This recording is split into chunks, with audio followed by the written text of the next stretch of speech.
yun. Alam niyo, pwede ka mag-drive ng motor kahit ito, nakaupo lang ako rito. Pero pwede ka mag-drive ng motor. Paano gawin? Sundan mo lang.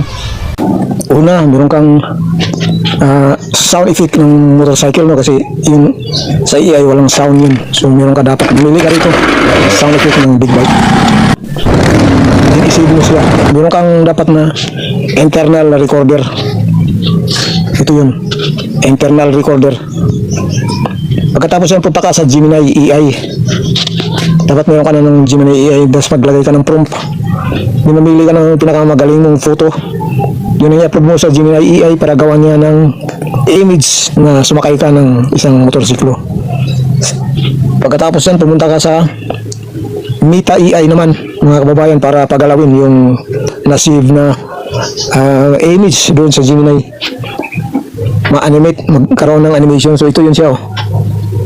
Sisave mo siya muna, then antayin mo lang konti. So ito na yun, gumagalaw na yung image mo kanina. Ito yun, oh. So dudugtungan mo lang siya, gagawa ka pa ng iba, no? Para medyo mahaba kasi 5 seconds lang ito, eh. Ito yung nakikita nyo. Sisave mo siya, then dali mo sa Meta AI. Ito na yun, nakagawa ka na ng iba't iba, marami, para magiging mahabang konti. So ito na yun siya, mga kababayan. Ganun lang ka-simple. Daragdagan mo lang siya ng sound effects. Meron siyang sound effects dito sa memory card niya, no? So i-type mo kasi naka-record na yung ano mo dun, motorcycle sound. Hanapin mo lang siya, sound.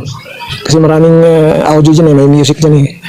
Ito na yun, no? Motorcycle sound effects. Ilalagay mo na siya para mukhang totoo, pero yan ay AI lamang.